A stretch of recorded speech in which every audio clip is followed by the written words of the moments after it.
Hello everyone, it is Joe here from OmniPoke, the channel that brings you guys everything Pokemon.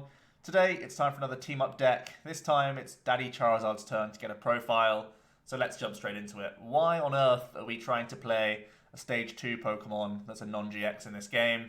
Well, we do have Jirachi in team up, and that really does help pull out some key pieces like Ultra Balls and Rare Candies to get our combos rolling.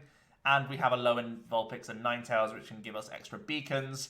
And the Fairy Tales, of course, can pull out even more Rare Candies and stuff. So more than ever, we've seen it is possible to try and get Stage 2 Pokemon into play in the first place. And Charizard is particularly a very good Pokemon to get into play because his own ability helps sustain himself for his own attacks. So the entire focus of the deck only has to be get your Pokemon. Because as soon as you get your Pokemon, Charizards can start swinging. Because really, his own ability, just as they accumulate turn by turn, they just get ridiculous value and you get into ridiculous numbers. So that's the whole idea of the list here. Obviously, it is pretty tight. We've got to fit a lot into this deck. So we are just playing a 2 count of the Jirachi. I think even if it's not going to be your lead Pokemon as frequently as you would like, it's still great to get value. In between knockouts and stuff, seeing as though we are predominantly a non-GX deck, although there are GXs in here, we can normally get 2 or 3 procs of a Jirachi in between turns to help us re-establish some key pieces. Then we're going to have a 4-1-4 line of Charizard. I'm playing the 70 hit point Charmander because I'm playing a Lillie Nest Ball engine, if you're wondering. I'm also not playing the Charmeleon that has that ability that lets you discard the top 5 cards of your deck and attach energies to it, because I think it's too risky.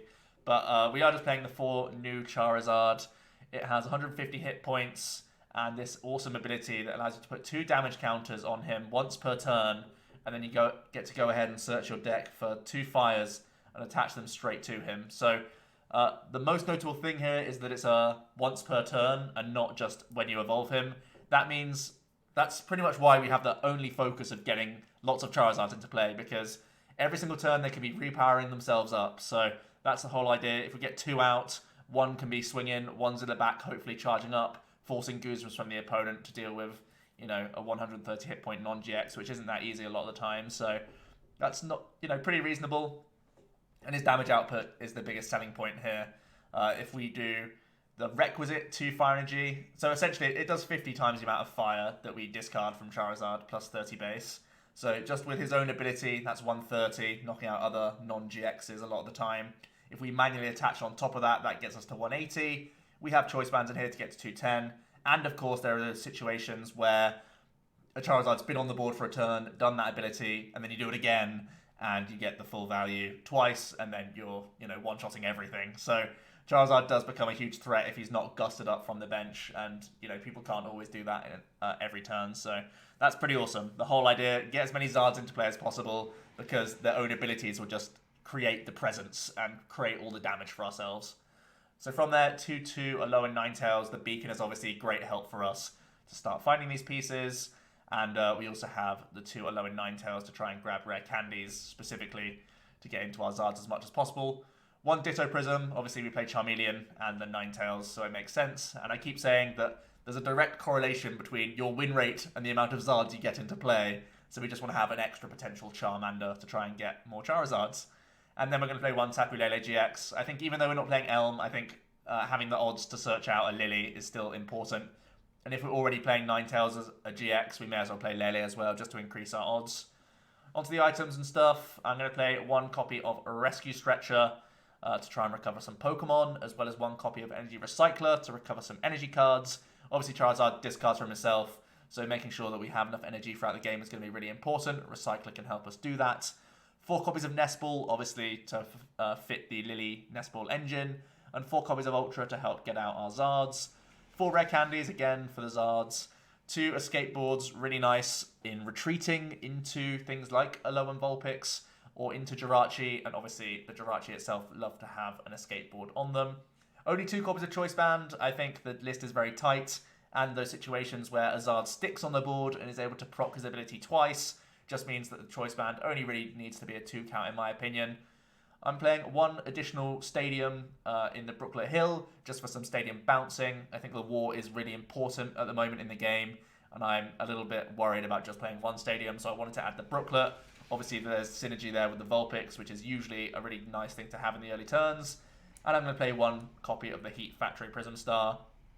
We don't really like throwing away fire energies because we do it so much with Charizard anyway. But we do have Recycler and we do have Brock's Grit in the deck as well to try and recycle energy cards. So I feel like the Heat Factory is nice with some additional draw here and there. Onto the supporters, just mentioned Brock. I think it's a really nice supporter to have in this deck because it's so important to recycle our energy cards.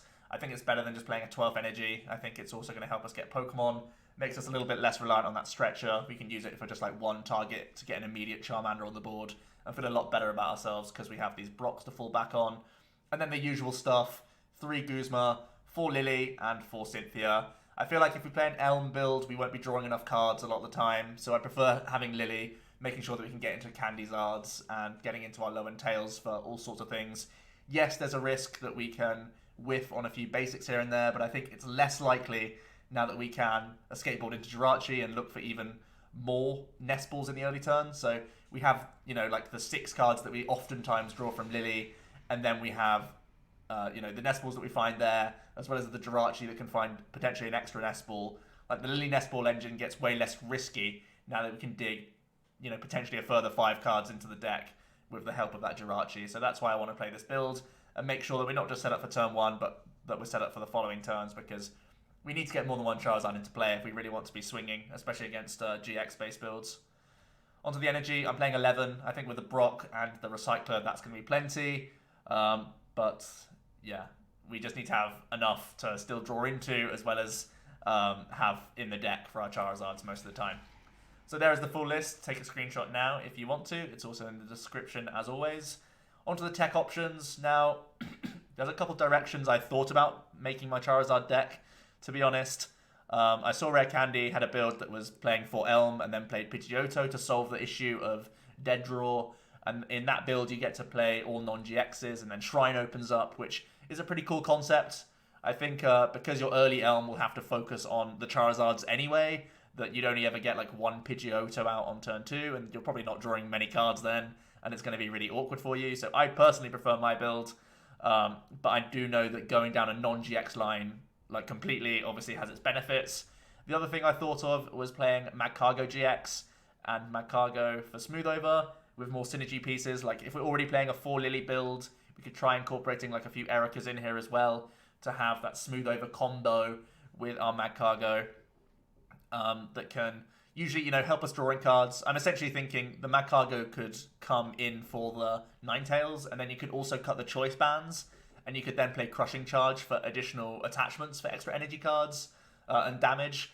And as soon as you play the Magcargo GX, then you can play Victini Prism Star, which means that you can cut the Energy Recycler and maybe even the Brock, and you can give yourself this big infinity attack that you can use with the Victini to sort of reload your energy cards and give you a turn of respite from needing a Charizard. So I think this is pretty cool. It's another build I want to explore. Obviously, the sort of Magcargo deck on its own didn't work, but if we just have them sort of waiting in the wings, getting a Crushing Charge here or there, usually smoothing over just to help us get rare candies and stuff, and having that Victini as that one turn of a big burst of damage. If we're already playing Skateboards, we can quite easily get him into the active, Crushing Charge, attach, reload all of our energies, ready for Charizards for the future turns. I feel like it could be cool, and it's a lot going on, but Smooth Over does help in general. I would imagine I would play like a 3-3 Magcargo, 3-2 of Smooth Over, and then just 1 Crushing Charge Magcargo, and then the Victini. It's less spaces than you think when you get to cut the choice bands with the theory that Crushing Charge can get you more damage. I also thought about playing a 1-0-1 line of Meganium just to have that quick ripening herb, make us a little bit less reliant on rare candies, which could be cool. And if we do play the Meganium, you could think about adding the Super Boost for, of course, a massive lump of damage that you get in there. Obviously, the reason not to play a Super Boost in this build is that the Charizard can only pull out basic energy cards. But seeing as though we're on 11 anyway, it may seem worth it just to add in the 1 Super Boost for those high roll moments. So I wouldn't hate you if you wanted to add it in here. And I think it's great if you add the Meganium. And the only other consideration is what other Ball Search we could be playing. Obviously, right now we're only playing Ultras. So when we're using that Alolan Ninetales, it's still costing us an Ultra Ball to discard things, which is a little annoying, a little awkward. I can foresee adding in like 1 timer or 1 communication. It slightly improves our lele outs, and it also means that we have less painful discards in the case of when we're searching with Alolan Ninetales, which is, somewhat worth noting. For now, I just like the 4 Nest Ball and the 4 Ultra, but I definitely wanted to wiggle in one of these copies just for those turns with Alolan Tails. Also, the matchup spread, this is where it does get awkward for Charizard. I have put a lot of crosses here.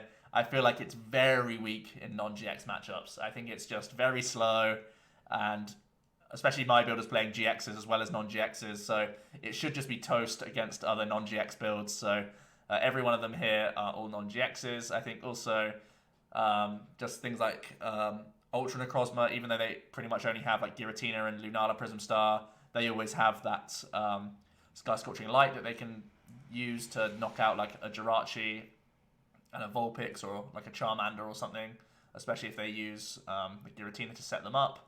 I put Zoroark as a potentially awkward matchup. I think they're always very good at punishing slow starts in general by picking off basics, and I think if they're, again, incorporating the Weavile, I'm pretty much guaranteeing that Weavile's going to be in some Zoroark Stage 1 builds because of the new Dark-type support. Weavile is a big problem when we have Ninetales, Lele, and all of our Charizards have abilities. They're just going to get, one banged all the time, which is a real shame. And from there, I think everything else is just a non-GX deck that's going to be faster than it. And yeah, that pretty much wraps it all into a nice bow. I feel like everything will just be fast enough and can hit 130. And that's all that matters, really. So lots of non-GX matchups is going to mean that Charizard, not going to be a top-tier deck, not even close in my opinion. But definitely fun to try and build this guy because the ability is really sweet to play around. And I think it's just the swarm of non-GXs that we have at the moment in the meta is what's going to keep this, probably down at tier 3 or lower, depending on how many GX decks dominate the game. But for now, I foresee non-GXs being quite potent. So onto the closing thoughts. As I mentioned, there are other builds to explore. My list is playing Tails and Lele. You may want to go all non-GX with Pidgeotto, Elm. You could also go for, again, the split of non-GX and GX by keeping that Lele and then having Magcargo in there. Obviously, if you're playing Lily Nest Ball, if you're playing Magcargo, you'll play Lily Nest Ball because the Slugmas have above 60 hit points, so it's a no-brainer there. So definitely interesting to see which one will come out on top for Charizard. And I do love the fact that once, if you get those turns where you get 2 or 3 Charizards on the board and you get a big knockout in the active and you've got 2 other Charizards sat there with 2 energy on each of them, you know that you're just sort of rubbing your hands together because if it's against a GX deck, that next turn you can use those 2 Charizard's abilities again, and then you're doing 230 before doing your manual attachments on each of them. So they become absolutely huge threats, and it could just be too much to deal with for some GX builds, which is really funny to think about, especially because it's Charizard, the poster boy of the game, really. Gotta love him, and at least they made him interesting this time rather than just being purely for collectors. So that's pretty cool. And finally, I just think it's still on the inconsistent side. It still has to blend in GXs and non-GXs a lot of the time. And it's going to be the more Puritan non-GX builds and the faster Stage 1 and basic non-GX builds that will ultimately be the reason why this deck isn't hugely competitive, but still a lot of fun to test out and to explore this archetype because it's such a unique deck. So that's it for today, guys. Hope you did enjoy. And tomorrow I'll be back with another team-up deck. Cheers.